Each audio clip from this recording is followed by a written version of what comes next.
Hey everybody, welcome back to Mint Out of the Box. I had to change it from Out of the Box because when you look up Out of the Box, you find some weird kids show and all kinds of baseball card people. I'm new at this. Every name is already probably taken, and with my 20-something views so far, I don't know. It's going to be an uphill climb. But here we are again. We're filming this on Sunday night, and today's Valentine's Day, so happy Valentine's Day to all you lovers out there. We're gonna open up a couple figures today. We're actually gonna open up a NECA Tiny Terrors Beetlejuice. I will go into why I'm such a fan of Beetlejuice here in a second. And a WWE Legends Jake the Snake Roberts. This is actually a chase figure. I know I'm probably gonna piss a lot of people off opening this up, but hey, we gotta have controversy somewhere. Like Eric Bischoff says, controversy equals cash. So we're going to do that today.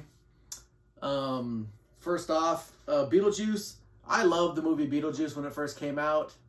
And in a weird course of events, one of my favorite wrestlers, a guy I kind of modeled myself after, Art Barr, became the juicer in WCW. And I actually went as the juicer for Halloween one year. How many people can say that?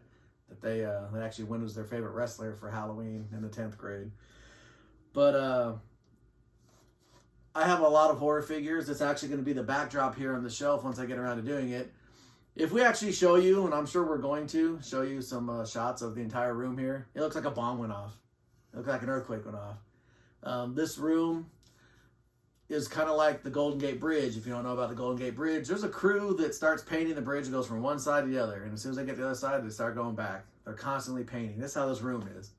But I have a job, kids, responsibilities around the house, so it's hard to make this a priority all the time, but I'm giving it a shot, and having the show is probably going to help out a bit.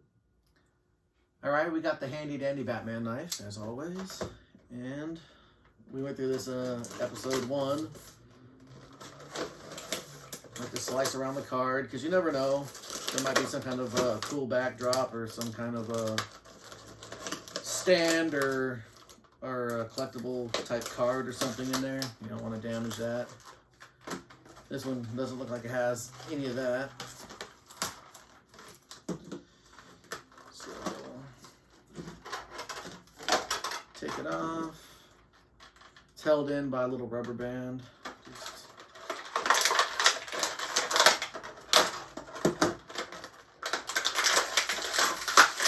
Just cut it loose.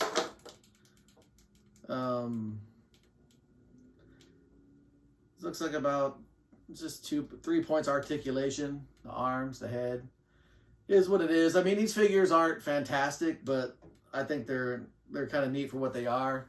They're kind of cartoonish. I have a few of these that I have in my Halloween decoration box that I put out at Halloween time. I'm a big fan of Halloween. If this channel lasts that long and we're doing this Halloween, we'll probably show you some pictures of some of my elaborate Halloween costumes. I kind of go all out.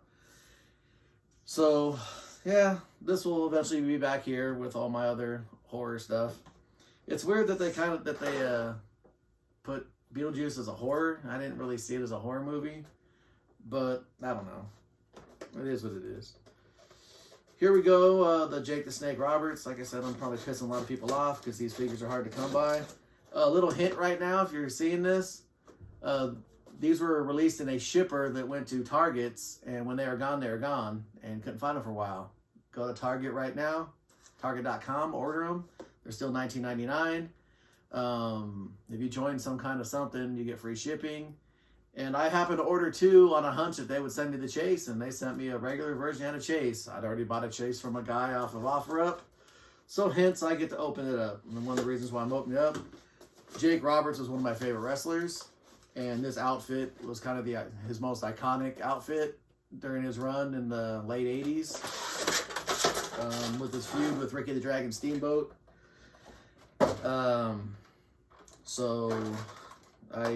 And it's pretty much the same color scheme tights that the LJN figure and the Hasbro figure had. So, in case you were wondering, which I'm sure most people probably weren't.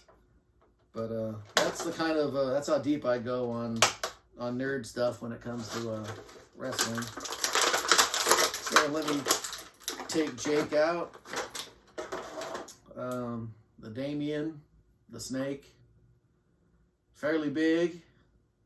The LJN had a rubber in it, or had a rubber snake with the wire inside, and then once the wire broke, you just had a stiff ass snake like it died. But that was 80s technology. You have the extra hands here. You have him finger pointing up, I guess, if he wants to pick his ass or whatever. Has a little felt bag. Looks like he has a big ass bottle of Crown Royal to drink, but no. But so could we get a tight shot of the figures? I had some feedback and they said they might want to try doing that. These Legends figures are amazing. I mean, if you're going to collect figures, and I know it's, take it from a guy that's had every version of every Jake the Snake there is. These are nice. I've learned over the years that you're either going to go broke or insane or both trying to get everything of everything. And I collect so much of everything that there's no way I could do that. And they kind of make it impossible. And that's what I'd like to talk to you all about on today's closing when it comes to the collecting etiquette. Okay, and we're coming to the end of the show where I like to call the Collector's Corner segment of the show. Today what I want to talk to everybody about is a phenomenon that I've seen in the stores right now. And we hit it on the first episode with the hoarding. And I want to talk about some of the effects that the unintended consequences of figure hoarding. As somebody that's collected a lot of lines, I've always started with, especially as an adult, like, hey, you know what? I make a very good living. I'm going to get everything. And then you start finding that you can't find what you want. They start making exclusives and convention pieces, and it turns collectors off. And what happens is, say I'm tired because I can't get these chase figures, or I can't find the figures I want, like with the Ultimate Warrior from episode 1, that I can't find it. I get frustrated and I go, you know what? I'm done. And if I'm not going to collect it, I don't need it. So I'm going to put all my stuff out on the secondary market. Well, that's going to drive the prices down for the people that are hoarding the stuff. And I don't know if you've ever noticed that when you go to stores and there's a figure you're looking for maybe 8-9 months ago, and all of a sudden you see 3 or 4 of them on the shelf. Well, what happens is the people hoard them, they don't sell them on the secondary market, and then they take them back to the store and get the credit and then end up on the shelves. But by that time, you don't want them anymore. You gotta think, put yourself in other people's position and go, hey, I'd like to find this. I'd like to get this. So, think about that. I understand, some people want to make a couple bucks, but you're trying to make a couple bucks in something that people really don't need. Do I really need these 2 things? No, not really. But it's fun. It's a fun hobby. When you take the fun out of it and you make it to where you have to check Brickseek to find out where stuff is. You have to go line up at Walmart, and you have to run through the store when the... Sounds very oddly specific because that scenario happened. That's how I got my set of AEW figures.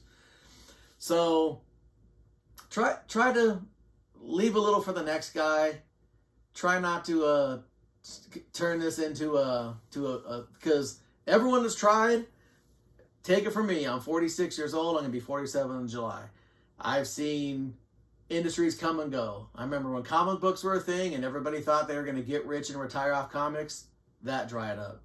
The next big thing was baseball cards. Baseball cards is going to be, everyone's going to buy baseball cards and get rich. Everything that people bought, you can get for next to nothing now. When you could go on eBay and find something that you're going to list for $100 and there's 55 other ones on there listed for $100, and I'm looking for one and I'm not going to buy one because I'm not going to pay $100, guess what? It's not worth $100 because no one's buying it. You can list it for $1,000. You can list it for $1 million. You can list it for $1. If no one buys it, it ain't worth that. If you have no buyer, it's not worth something. I understand wanting to make something off your investment, off your time, but you're not going to become, you know, the next Shark Tank contestant selling a used Jake the Snake Roberts figure. Sorry to burst your bubble. But that's it for my rant for today, for this episode. Thanks for tuning in. Please like and subscribe my video. But before I go, it is Valentine's Day, and I would like to send a few shout outs to people. First to my beautiful fiance and my producer Steph. She's sleeping with the boss. She's the one that cuts the videos, adds all the graphics, does all the stuff. And she's doing this on top of her duties as being a mom, taking care of the house, going to college full time. So she really busts her ass to help me out with these videos, and I really appreciate it, and I'm very lucky to have her. I'd like to also shout out to my friends, Richard and Alex, who are the hosts of the amazing new podcast, Championship on the Line. It's available in the App Store and iTunes Store from the podcast section. Check it out if you like any kind of combat sports. They interview people from boxing, MMA, pro wrestling. It's a great podcast. I hope you guys check it out. Also would like to shout out a couple people that inspired me. Coach Greg Adams and Donovan Sharp. And they're two big influences on me. Their content has nothing to do with this, trust me. But the fact that they get out there and they create content and, you know, took a chance to put it out there, it really inspired me to go out there and do that. Taking a risk doing this.